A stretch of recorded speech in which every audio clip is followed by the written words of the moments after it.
पिछले पार्ट में demon God ने कहा था कि तुम्हें इसके लिए हार्ट सूत्र का मास्टर करना होगा, जिसके बाद ही तुम मेरे फील्ड में अपने स्किल का यूज कर सकते हो। इसके बाद हम देखते हैं कि वो फिर से हाओचन पर अटैक करने के लिए कोशिश करता है, लेकिन हाओचन ने बहुत ही आसानी से अपने आप को बचा लिया था और इसीलिए डीमन गॉड का अटैक उसका कुछ भी नहीं कर पाता। तभी हाओचन नोटिस करता है कि यहाँ पर उसकी पावर तो बाहर से और ज्यादा ताकतवर है और इसीलिए हम देखते हैं कि वो इस बात से काफी हैरान हो गया था। मगर वहीं हम देखते हैं कि डीमन गॉड अभी भी रुकने वाला नहीं होता और फिर वो हाओचन से कहता है कि तुम यहाँ पर स्ट्रगल करना बंद करो, क्योंकि तुम मेरे फील्ड में कुछ भी नहीं कर सकते। मगर फिर भी हम देखते हैं कि हाओचन इतना आसानी से इसके सामने हार मानने वाला नहीं होता, इसीलिए वो अपनी जान बचाकर वहां से भागने लगता है और कहने लगता है कि मैं इतना आसानी से इसके हाथों में नहीं आ सकता और मुझे जल्दी ही इसे ब्रेक करने के लिए कोई तरीका खोजना होगा। मगर वहीं हम देखते हैं कि डीमन गॉड इसे कोई भी चांस देने वाला नहीं होता, इसीलिए वो लगातार इसके ऊपर अटैक करना शुरू कर देता है और कहता है कि अब तुम्हारा आखिरी टाइम आ गया। लेकिन वहीं हम देखते हैं कि हाओचन हार्ट सूत्र के बारे में सोचने लगता है ताकि वो किसी तरह से इसके बारे में समझ सके और फिर वो भी अपने पावर का यूज करके इसका सामना कर सके।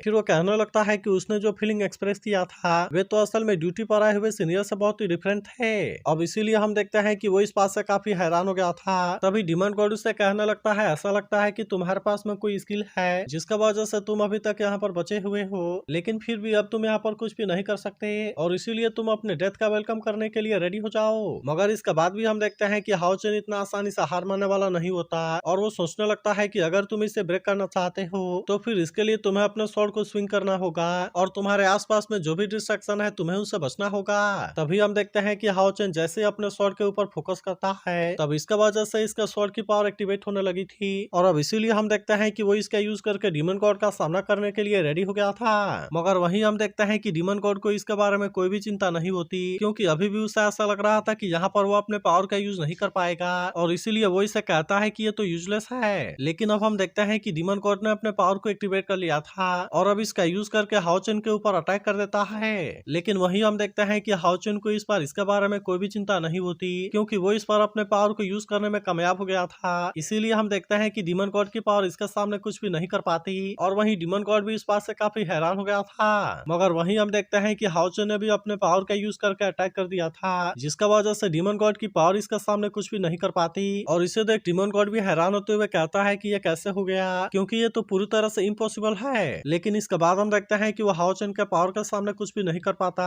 और अब इसीलिए हाओचन इसके फील्ड को ब्रेक करने में कामयाब हो गया था। मगर वहीं हम देखते हैं कि डीमन गॉड को अभी भी इसके ऊपर यकीन नहीं होता और वो कहता है कि ये तो इम्पॉसिबल है और आखिरकार तुमने इसे किया कैसे। लेकिन तभी हम देखते हैं कि वो गुस्से में फिर से अपने पावर का यूज करने के लिए रेडी हो गया था और कहता है कि तुम यहाँ से बचकर नहीं जा सकते। लेकिन वहीं हम देखते हैं कि हाओचन को इसके बारे में कोई भी चिंता नहीं होती, इसीलिए वो अपने आप को इसके सारे अटैक से बचाना लगता है, जिसका वजह से डीमन गॉड का अटैक इसका कुछ भी नहीं कर पाता और फिर हम देखते हैं कि हाओचन इसके तरफ अटैक करने के लिए जाने लगा था। तभी डीमन गॉड उससे कहने लगता है कि मेरे हाथों से बच पाना इतना आसान नहीं है, इसीलिए तुम मेरे पावर के सामने ज्यादा टाइम के लिए कुछ नहीं कर सकते और अब इसीलिए तुम हेल में जाने के लिए रेडी हो जाओ। मगर वहीं हम देखते हैं कि हाओचन अभी भी इतना आसानी से हार मानने वाला नहीं होता और वो कहने लगता है कि ये तो मैजिक स्वॉर्ड का डिटर्मिनेशन है, क्योंकि ऐसा बैटल है जो कभी भी खत्म नहीं होता। इसीलिए वो कहने लगता है कि सिस्टर्स मैं तुम्हारे पेन को कैरी करने के लिए रेडी हूँ और फिर हम देखते हैं कि वो पूरे विश्वास के साथ अपने पावर का यूज करके अटैक कर देता है, जहाँ पर हम देखते हैं कि डीमन गॉड की पावर इसके सामने कुछ भी नहीं कर पाती और आखिरकार हाओचन इसे मारने में कामयाब हो जाता है। जिसके बाद हम देखते हैं कि सभी इस बात से पूरी तरह से हैरान हो गए होते हैं और लिन सिन कहता है कि इसने तो 32 पिलर वाले डीमन गॉड को अकेले ही मार दिया।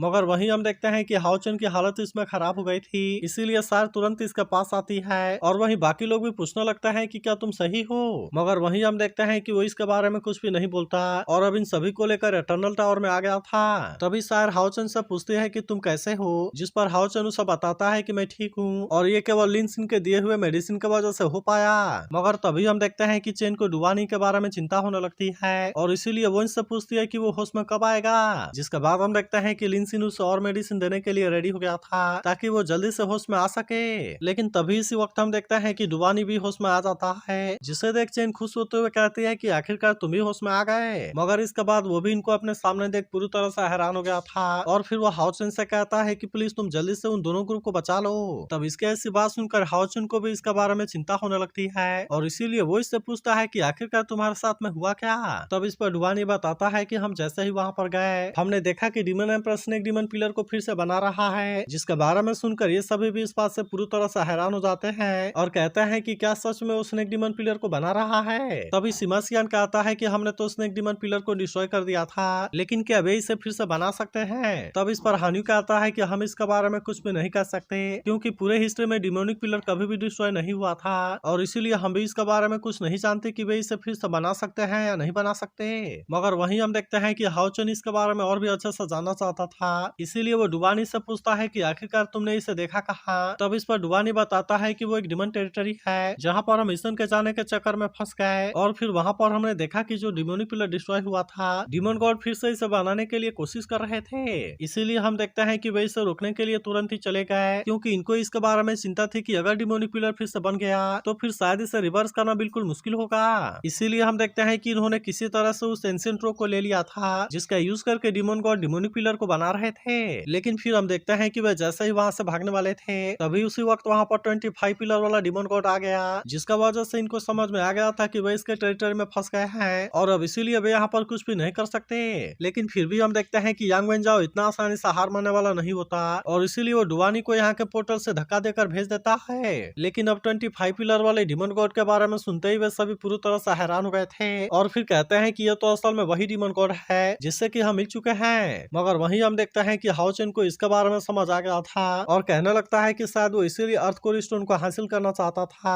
ताकि वो इसका यूज करके डिमोनिक पिलर को फिर से बना सके। मगर तभी हम देखते हैं कि चेन यांग वेनजाओ के बारे में सोचकर परेशान होने लगती है और उसे ऐसा लग रहा था कि शायद अब तक वो डिमन गॉड के हाथों मारा जा चुका होगा। वहीं हम देखते हैं कि डुवानी भी यांग वेनजाओ के बारे में सोचकर परेशान होता है और फिर कहता है कि एंशिएंट कोर स्टोन को वहां से लाने के लिए वे सभी 25 पिलर वाले वाइस डिमन गॉड के हाथों में चले गए। लेकिन फिर वो कहने लगता है कि तुम्हें इसके बारे में ज्यादा चिंता करने की जरूरत नहीं है और मैं पूरी तरह से श्योर हूँ कि वो अभी भी जिंदा है, क्योंकि हमने वहाँ पर ब्लड लाइफ स्पिरिट स्टोन को एक्सचेंज कर लिया था जिसमें कि हमारा ब्लड इन्फ्यूज है और अगर कोई मरता है तो इसके कई टुकड़े हो जाते हैं। लेकिन यांग वेनजाओ का ब्लड स्पिरिट स्टोन अभी तक भी सही था और इसीलिए उसे यकीन है कि वो अभी तक भी जिंदा है। तब इसके बारे में सुनकर चेन कहती है ऐसा है तो फिर अच्छा है। लेकिन फिर भी हम देखते हैं कि हाओचन को इसके बारे में काफी चिंता होती है और वो कहता है कि वो अभी भी डिमन गॉड के हाथों में है, इसीलिए मुझे ऐसा लगता है कि हम इसके बारे में जितना ज्यादा देर करेंगे तब इसके वजह से और ज्यादा खतरे में होंगे। इसके अलावा वे तो स्नेक डिमन पिलर को भी फिर से बनाने वाले हैं। लेकिन तभी हान्यू कहता है कि हम उनको इसमें कामयाब नहीं होने दे सकते,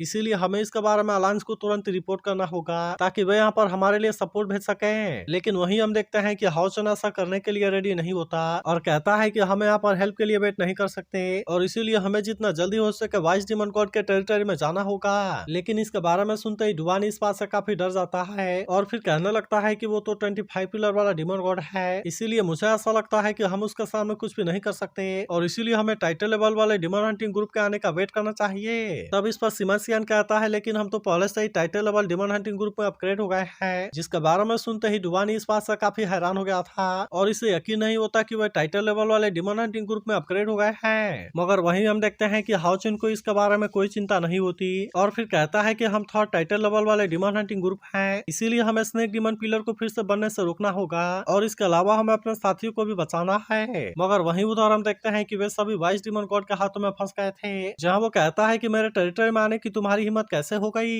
तभी उसका एक आदमी कहता है कि अगर एंशिएंट रॉक को कोई भी लेकर नहीं आ सकता तो फिर तो इनको जिंदा रखने का कोई भी मतलब नहीं बनता। तभी इसी वक्त हम देखते हैं कि वाइस डिमन गॉड यांग वेनजाओ को अपने हाथ में पकड़ लेता है और फिर कहता है कि तुम अब तक के सारे अच्छी चीजों के बारे में याद कर लो और तुम बताओ कि मैं इसके बारे में तुम्हें किस तरह से रिवॉर्ड करूं। तो क्या आपको लगता है कि हाओचन और उसके साथी यांग वेनजाओ को यहाँ से बचा पाएंगे? इसके बारे में कमेंट करके जरूर बताना और अगर आप इसके अगले एपिसोड के लिए एक्साइटेड हो तो इस वीडियो को लाइक और इस पर एक कमेंट जरूर कर देना।